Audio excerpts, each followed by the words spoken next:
ஆண்டவராகிய இயேசு கிறிஸ்துவின் நாமத்தினாலே உங்களுக்கு எங்கள் அன்பின் வாழ்த்துக்கள். இந்த நாளிலும் தேவனுடைய வார்த்தையை தியானிக்கும்படி நாங்கள் உபாகம புஸ்தகம் 28வது அதிகாரத்தை திருப்பிக் கொள்ளுவோம். உபாகம புஸ்தகம் 28வது அதிகாரத்துல 1வது வசனத்துல இருந்து 12வது வசனம் வரைக்கும் தேவன் ஆசீர்வாதத்தை குறித்து பேசுகிறார். எங்களுக்கு எப்படிப்பட்ட ஆசீர்வாதங்களை தருவேன் என்று 1ல் இருந்து 12வது வசனம் வரைக்கும் ஆசீர்வாதத்தை குறித்து பேசுகிறார். ஆனால் 13வது வசனத்தில இருந்து 68வது வசனம் வரைக்கும் பார்க்கும்போது தேவன் சாபங்களை குறித்து பேசுகிறார். ஆண்டவர் எப்போதுமே ஆசீர்வாதத்தையும் சாபத்தையும் எங்களுக்கு முன்பாக வைக்கிறவர். நாங்கள் எதை தெரிந்து கொள்கிறோம் என்பதற்காக அந்த ஆசீர்வாதத்தையும் சாபத்தையும் எங்களுக்கு வைத்து போகிறார். ஆனால் நாங்கள் தான் தீர்மானம் எடுக்க வேண்டும். எப்படிப்பட்ட வாழ்க்கை வாழ்ந்தால் எங்களுடைய வாழ்க்கை ஆசீர்வாதமாய் இருக்கும், அல்லது எப்படிப்பட்ட வாழ்க்கை வாழ்ந்தால் நாங்கள் சாபத்துக்குள்ளே போவோம் என்று நாங்கள் தான் தீர்மானம் எடுக்க வேண்டும். இதே உபாகம புத்தகத்திலே 28வது அதிகாரம் 12வது வசனம் ஆண்டவர் சொல்கிறார், ஏற்ற காலத்திலே உன் தேசத்திலே மழை பெய்யும், நீ கையிட்டு செய்யும் வேலைகளை எல்லாம் ஆசீர்வதிக்கவும் கர்த்தர் உனக்கு தமது நல்ல பொக்கிஷ சாலையாகிய வானத்தை அவர் திறப்பார். நீ அநேகம் ஜாதிகளுக்கு கடன் கொடுப்பாய், நீயோ கடன் வாங்காதிருப்பாய். இது எப்போ நடக்கும் பிரியமான பிள்ளைகளே? ஆண்டவருக்கு பிரியமான ஒரு வாழ்க்கை வாழுகிற மக்களுடைய வாழ்க்கையில தான் இப்படிப்பட்ட காரியங்கள் நடக்கும். கடன் பிரச்சனைகளோடு இருக்கிறீங்களா, கண்ணீரோடு இருக்கிறீங்களா, வேதனையோடு இருக்கிறீங்களா, துன்பத்தோடு இருக்கிறீங்களா? ஆண்டவர் சொல்கிறார், நீ அநேக ஜாதிகளுக்கு கடன் கொடுப்பாய், நீ கடன் வாங்காதிருப்பாய். இப்போ கடன் பிரச்சனை இருந்தாலும் கர்த்தரை நம்பி விசுவாசித்து இந்த வார்த்தை இறுக பற்றி கொள்ளுங்க. ஏற்ற காலத்திலே உன் தேசத்திலே மழை பெய்யும். ஏற்ற காலம், அதுக்கு ஒரு காலத்தை கர்த்தர் வைத்திருக்கிறார். எங்களுக்கு அது தெரியாது, எப்ப நடக்கும் என்று தெரியாது. ஆனால் ஒரு காலம் இருக்கிறது. கர்த்தரை இறுக பற்றி கொள்வது மாத்திரம்தான் எங்களுடைய வேலை. அந்த நாட்களில் கர்த்தர் எங்களுக்கு அந்த அற்புதத்தை செய்வார். ஏற்ற காலத்திலே உன் தேசத்திலே மழை பெய்யவும் நீ கையிட்டு செய்யும் வேலைகளை எல்லாம் ஆசீர்வதிக்கவும் கர்த்தர் உனக்கு தமது நல்ல பொக்கிஷசாலியாக வானத்தை திறப்பார். பிரியமான சகோதர சகோதரிகளே, நம்பிக்கை தான் எங்களுடைய வாழ்க்கை. கர்த்தர் மேல விசுவாசத்தோடு வாழ்கிறது தான் ஒரு கிறிஸ்தவ வாழ்க்கை. தேவன் மேல பற்றுதலாய் இருப்பதே நலம் என்று வேதம் சொல்கிறது. ஆண்டவரை நம்பின பிள்ளைகள் ஒருபொழுதும் கெட்டு நொந்து போவது இல்லை. ஒருவேளை நீங்கள் கடன் பிரச்சனைகள், வேதனைகள், கண்ணீரோடு வாழ வழி தெரியவில்லை என்று நீங்கள் கதறிக் கொண்டிருக்கீர்கள், ஆண்டவரை நம்புங்கள். ஆண்டவரை நோக்கி பாருங்கள். ஆண்டவரே, ஏன் எனக்கு இப்படிப்பட்ட கண்ணீர், ஏன் இப்படிப்பட்ட வேதனை என்று சொல்லி அவரை நோக்கி கூப்பிடுங்கள். அவர் சொல்கிறார், ஏற்ற காலத்திலே உன் தேசத்திலே மழை பெய்யும். ஒரு நாள் வைத்திருக்கிறார். எதற்காக அந்த நாளை வைத்திருக்கிறார்? நீங்கள் மனம் திரும்ப வேண்டும், நீங்கள் என்னிடத்திலே வர வேண்டும், என்னை நோக்கி பார்க்க வேண்டும், என் முகத்தை தரிசிக்க வேண்டும் என்று சொல்லி அந்த நாளை உங்களுக்கு குறித்திருக்கிறார். பிரியமானவர்களே, நீ கடன் வாங்காதிருப்பாய், நீ அநேகருக்கு கடன் கொடுப்பாய் என்று ஆண்டவர் சொல்லுகிறார். கடனோடு இருக்கிற உங்களை பார்த்து ஆண்டவர் சொல்கிறார், நீ அநேக ஜாதிகளுக்கு கடன் கொடுப்பாய். ஒரு நாள் வரும், அந்த நாளுக்காய் காத்திருங்கள். அந்த நாளுக்காய் ஆண்டவரிடத்தில் சமூகத்தில் ஒப்புக்கொடுங்கள். வேதம் சொல்கிறது, சங்கீத புத்தகம் 4வது அதிகாரம் 1வது வசனம் சொல்கிறது, என் நீதியின் தேவனே, நான் கூப்பிடுகையில் எனக்கு செவி கொடும், நெருக்கத்தில் இருந்த எனக்கு விசாலம் உண்டாக்கினீர், எனக்கு இறங்கி என் விண்ணப்பத்தை கேட்டருளும். நெருக்கத்திலே இருந்த எனக்கு விசாலம் உண்டாக்கினீர். அது தாவீது சொல்கிற ஒரு விசுவாசமான ஒரு வார்த்தை. பிரியமானவர்களே, தாவீது நெருக்கப்படும் போது, வேதனைப்படும் போது, அவன் துன்பப்படும் போது, அநேக தாவீதோடு இருந்தவர்கள் தூஷித்த போது ஆண்டவரை பார்த்து தாவீது சொல்றான், நெருக்கத்திலே நீர் எனக்கு விசாலம் உண்டாக்கினீர் ஆண்டவரே, நெருக்கத்திலே விசாலம் உண்டாக்கினீர் ஆண்டவரே, ஆகையால் நான் உம்மை துதிப்பேன். எப்பேற்பட்ட சூழ்நிலைகள், எப்பேற்பட்ட கண்ணீர்கள், எப்பேற்பட்ட உபத்திரவங்கள் மத்தியிலும் தேவனை நோக்கி பார்க்கிற பிள்ளைகளுடைய வாழ்க்கைகள் செழிக்கும். கடன் பிரச்சனைகள், கண்ணீர்கள், துன்பங்கள், மாறி மாறி உபத்திரவங்கள் வரும்போது, வழி தெரியவில்லை என்று நீங்கள் நோக்கி பார்க்கும் போது கர்த்தரிடத்தில் முறையிடுங்கள். கர்த்தரை நோக்கி அமர்ந்திருங்கள், பொறுமையாயிருங்கள், காத்திருங்கள். நாட்கள் வரும், ஏற்ற காலத்திலே உன் தேசத்திலே மழை பெய்யும். நீ நம்பி இருக்கிற அந்த தேவன் உனக்கு ஏற்ற காலத்திலே பதில் கொடுப்பார். அதை தொடர்ந்து வாசிக்கும் போது சொல்ற, எனக்கு இறங்கி என் விண்ணப்பத்தை கேட்டருளும். ஆண்டவரிடத்தில் விண்ணப்பத்தை சொல்லிவிட்டு நீங்கள் சந்தேகப்படக்கூடாது. அவரிடத்தில் ஒரு காரியத்தை சொல்லிவிட்டு அழுது வாழக்கூடாது. கர்த்தர்கிட்ட சொல்லிவிட்டு விசுவாசத்தோடு காத்திருக்க வேண்டும். நான் சொன்னவர் ஷாத்ராக் மேஷாக் ஆபேத்நேகோவை நெருப்பிலே இருந்து பாதுகாத்த தேவன். நான் சொன்னவர் தானியேலை சிங்கக்கவியில் இருந்து பாதுகாத்த தேவன். நான் சொன்னவர் மோசே செங்கடலை இரண்டாக பிளந்தவரிடத்தில் நான் சொல்லி இருக்கிறேன். அந்த நம்பிக்கையும் அந்த விசுவாசமும் எங்களோட வாழ்க்கையில இருக்க வேண்டும். என்னும் ஒரு வசனம் சொல்கிறது, சங்கீத புத்தகம் 4வது அதிகாரம் 3வது வசனம் சொல்கிறது, பக்தி உள்ளவனை கர்த்தர் தமக்காக தெரிந்து கொண்டார் என்று அறியுங்கள். பக்தியோடு இருக்கிறீங்களா? தேவனை குறித்த பக்தி உங்களுக்குள்ள வைராக்கியமா இருக்கிறதா? அவர்களை தேவன் தமக்காக அவர் தெரிந்து கொண்டார் என்று அறியுங்கள். நான் கர்த்தரை நோக்கி கூப்பிடுகையில் அவர் கேட்பார் என்று அந்த வசனம் சொல்லுகிறது. பக்தியோடு கர்த்தரை நோக்கி பார்க்கிறீங்களா? அப்பொழுது உங்களுக்கு தெரிய வேண்டும், நான் பேசும்போது என் வார்த்தை அவர் கேட்பார், என் சத்தத்துக்கு அவர் செவி சாய்ப்பார், என் ஜெபத்தை புறம்பே தள்ளார் என்று உங்களுக்கு தெரிய வேண்டும்.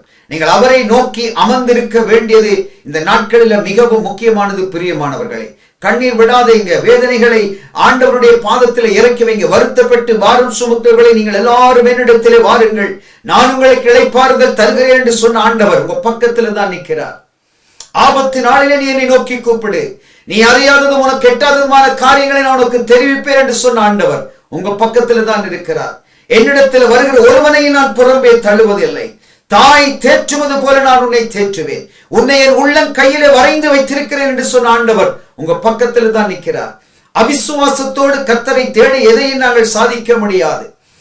அவர் இருக்கிறார் என்று நம்பியும் நாங்கள் சந்தேகப்பட்டு அழுது வாழ்வோமா இருந்தால் அவரிடத்தில் எதையும் சாதிக்க முடியாது. விசுவாசத்தோடு காத்திருக்க வேண்டும். விசுவாசத்தோடு தேவனுடைய பக்கத்தில் அமர்ந்திருக்க வேண்டும். நீங்கள் பேசின வார்த்தைகளை இருதயத்தில் விசுவாசித்து வாயினால் அறிக்கை செய்ய வேண்டும். என் ஆண்டவர் எனக்கு அதை செய்வார் என்று நம்ப வேண்டும். வசனம் சொல்கிறது, 1 யோவான் புத்தகம் 5வது அதிகாரம் 1 வரைக்கும் வாசித்து பார்க்கும் போது, இயேசுவானவரே கிறிஸ்து என்று விசுவாசிக்கிற எவனும் தேவனால் பிறந்திருக்கிறான். இயேசுதான் தெய்வம், இயேசுதான் தேவன், இயேசுதான் மரித்தோடு உயிர்த்தெழுந்து இன்றைக்கும் உயிரோடு இருக்கிறார் என்று எங்கள் இருதயத்தில் நாங்கள் விசுவாசிக்க வேண்டும்.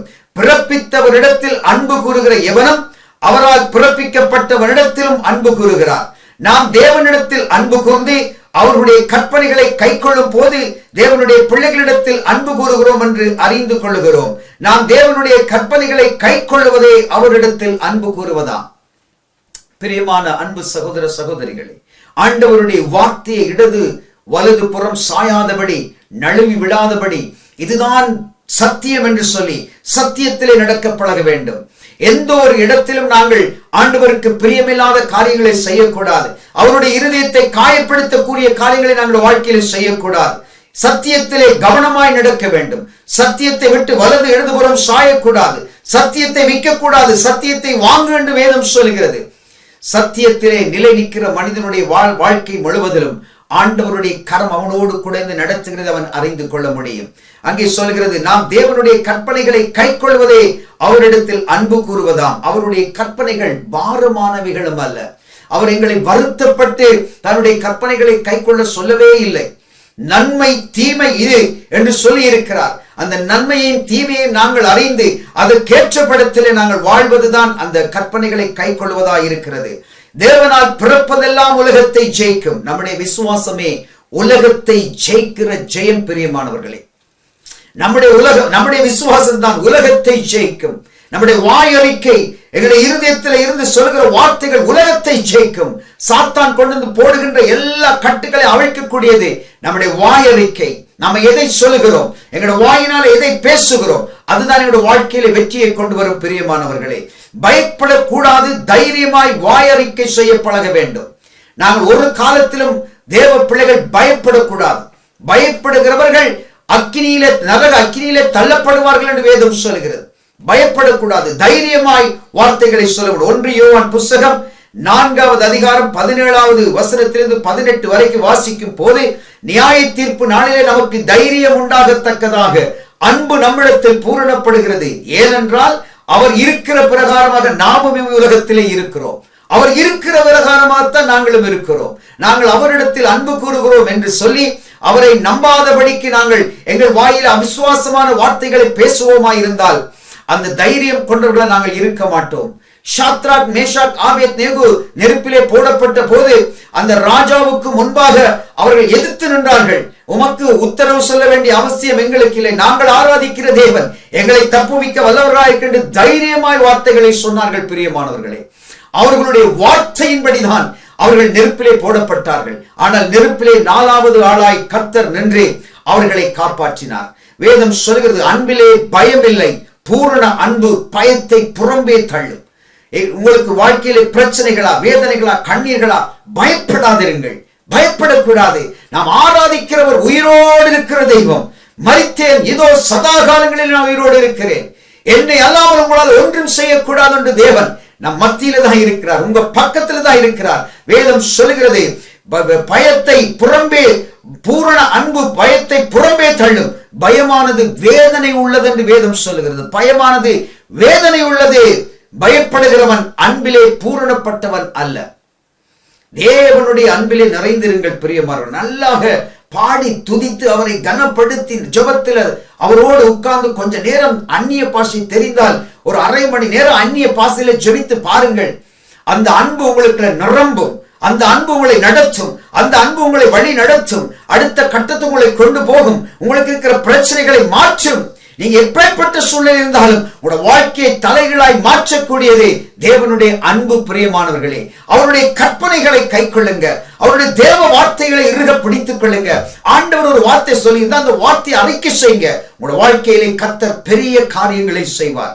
கடைசியாக ஒரு வார்த்தை சொல்கிறது, நாம் எதை கேட்டாலும் அவர் நமக்கு செவி கொடுக்கிறார் என்று நாம் அறிந்திருக்கிறோம்.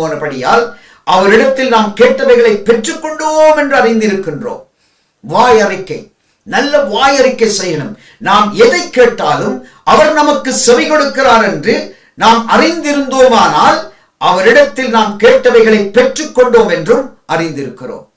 விசுவாசம் உள்ள அறிக்கை. பிரியமானவர்களே, மார்த்தாளை பார்த்து ஆண்டவர் சொன்னார், நீ விசுவாசித்தால் மார்த்தாளே தேவனுடைய மகிமையை காண்பாய். இந்த நாளிலும் உங்களோட வாழ்க்கையிலே நீங்க எப்படிப்பட்ட சூழ்நிலைகள், கண்ணீர்கள், துன்பங்களோடு இருந்தாலும் இந்த நாள்ல தேவனுக்கு முன்பாக சாத்தான் கேட்கத்தக்கதாக, பிசாசு வெட்கப்படத்தக்கதாக நல்ல வாயறிக்கை செய்ய, நான் இருக்கிற இந்த சூழ்நிலையை கர்த்தர் எனக்கு மாற்றுவார், நான் இருக்கிற இந்த வெட்கத்துக்கு பதிலாக இரட்டத்தனையான நன்மை என் மேற்கு வரும், இந்த கட்டுக்களை என்னை ஆண்டவர் மாற்றுவார், என்னை தலை நிமிர பண்ணுவார், என் வாழ்க்கையிலே தேவன் மறுமலர்ச்சி உண்டாக்குவார், நான் வெட்கப்பட்டு போவதில்லை என்று சொல்லி உங்க வாய் அதை சொல்லணும். உங்க வாயினால நல்ல அறிக்கை செய்ய. கதவை மூடுங்க. யாரும் இல்லாத இடத்துல நின்று போன்று அழுது கர்த்தரை நோக்கி, அப்பா நான் உங்களை நோக்கி பார்க்கிறேன், நான் எந்த மனுஷனை நோக்கி பார்க்கவில்லை, நான் தேவனை நோக்கி பார்க்கிறேன், எனக்காக மரித்து உயிர்த்தெழுந்து இன்றைக்கும் உயிரோடு இருக்கிற தெய்வத்தை நோக்கி பார்க்கிறேன் என்று சொல்லி அந்த வார்த்தைகளை சொல்லி அவரிடத்தில் அறிக்கை செய்யுங்க. வார்த்தைகளை அறிக்கை செய்யுங்க. கண்ணீர்களை அவரிடத்தில் ஊற்றி விடுங்க. மனிதனிடத்தில் போய் கண்ணீரை விடாதிருங்க. நீங்க தேவனிடத்தில் கண்ணீர் சொரிந்து தேவன் பக்கமாய் திரும்பி விட இருதயத்தை அவரிடத்தில் ஊற்றி விடுங்க. இன்றைக்கு பதில் வரும், இன்றைக்கு பதில் வரும். நீங்கள் இப்பொழுது ஜெபம் பண்ணினால் இன்றைக்கே உங்களுக்கு அந்த பதிலை கர்த்தர் அனுப்புறதுக்கு காத்திருக்கிறார். எது தெரியுமா நீங்க செய்கிற தவறு? எது தெரியுமா? தேவனிடத்துல பேச தெரியவில்லை. எங்களுடைய வாயில் அவ்வளவு வல்லமை இருந்தும், எங்களுடைய வாயில் அவர் எங்களுக்கு பலத்த காரியத்தை செய்வதற்கு அதிகாரம் கொடுத்திருந்தும் அந்த அதிகாரத்தை நாங்கள் பயன்படுத்த முடியாதபடி சாத்தான்கள் வாயை கட்டி வைத்திருக்கிறது தான் நாங்கள் செய்கிற முட்டாள்தனமான காரியம். பிரியமான சகோதர சகோதரிகள், இப்பொழுது கேட்டுக்கொண்டிருக்கிற இந்த வார்த்தையை கேட்டு ஆண்டவரிடத்தில் அர்ப்பணித்து ஒப்பு கொடுத்து ஜெபம் பண்ணுங்கள். உங்களோட வாழ்க்கையை வெற்றி சிறக்கிற தேவன் உங்கள் பக்கத்தில் தான் நிற்கிறார். தலைகளை தாழ்த்தி ஒரு விசை என்னோடு சேர்ந்து முழங்காலை மடக்கி ஜெபம் பண்றீங்களா? ஆண்டவரே, இந்த நாளிலும் இந்த வார்த்தையை ஆண்டவரை உங்களோட பாதத்தில் வைக்கிறேன். ஆண்டவரே, வேதனைகள், கண்ணீர்கள், துன்பங்கள், ஆண்டவரே கர்த்தாவை சொல்ல முடியாத இக்கட்டுகள், நெருக்கங்களோடு இருக்கிற பிள்ளைகளுடைய வாழ்க்கையிலே தேவன் வழிகளை திறந்து இந்த பிள்ளைகளுக்கு அற்புதத்தை செய்யும்படி நாங்கள் செபிக்கிறோம். ஆண்டவரே, ஏற்ற காலத்திலே உன் தேசத்திலே மழை பெய்யும், நீ கையிட்டு செய்யும் வேலையிலெல்லாம் உன்னை ஆசீர்வதிக்கவும் கர்த்தர் உனக்கு நல்ல தமது பொக்கிஷ சாலைகளை வானத்தை திறப்பார் என்று சொன்ன வசனத்தின்படி நீ அநேக சாதிகளுக்கு கடன் கொடுப்பாய், நீயோ கடன் வாங்காதிருப்பாய் என்று சொன்ன வசனத்தை உறுதிப்படுத்துங்கள். ஆண்டவரே, என்னோடு சேர்ந்து யாரெல்லாம் செபிக்கிறார்களோ அவர்களுக்கு தேவனுடைய கண்களில் கிருபை கிடைப்பதாக. என்னோடு சேர்ந்து யாரெல்லாம் ஆண்டவரை உங்களை நோக்கி பார்க்கிறார்களோ அவர்களுக்கு தேவனுடைய கண்களில் இரக்கம் கிடைப்பதாக. எப்பேற்பட்ட பிரச்சனையா இருந்தாலும் விடுதலை வருவதாக. வேதனையிலிருந்து விடுதலை கிடைப்பதாக. துன்பங்கள் அகன்று போவதாக. சாத்தானின் கட்டுகள் அவிழ்க்கப்படுவதாக. நசரேயனாகிய இயேசு கிறிஸ்துவின் நாமத்தினால உங்களுடைய கரத்தில் இந்த பிள்ளைகளை ஒப்புக் கொடுக்கிறேன். வியாதிகள் எல்லாம் விலகட்டும், கண்ணீர்கள் மறையட்டும், துக்கங்கள் விலகட்டும், உபத்திரவங்கள் விலகட்டும், மாறி மாறி வந்த நிந்தனைகள் விலகட்டும். இப்பொழுதே இந்த பிள்ளைகளுக்கு ஒரு அதிசயம் நடக்கும்படி நான் ஜெபிக்கிறேன். நசரேயனாகிய இயேசு கிறிஸ்துவின் நாமத்தில் ஒப்புக்கொடுத்து மன்றாடி ஜெபம் பண்ணுகிறோம் சுவாமி. இதுவரை வழிநடத்தி வந்த தேவன் இனியும் வழிநடத்தி ஆசீர்வதிக்கும்படி ஜெபிக்கிறோம். எல்லா துதியும் கனமும் மகிமையும் உங்கள் ஒருவருக்கே நாங்கள் செலுத்துகிறோம். இயேசு கிறிஸ்துவின் நாமத்தில் ஜெபித்து நிற்கிறோம் எங்களுக்கு ஜீவனை கொடுத்த நல்ல பிதாவே. ஆமீன், ஆமீன். அப்படியே கேட்ட வார்த்தைகளின்படி ஆண்டவர் உங்கள் ஜெபத்தை கேட்டு அதிசயமான காரியத்தை உங்களுக்கு சீக்கிரமாய் செய்வார். God bless you. God bless you.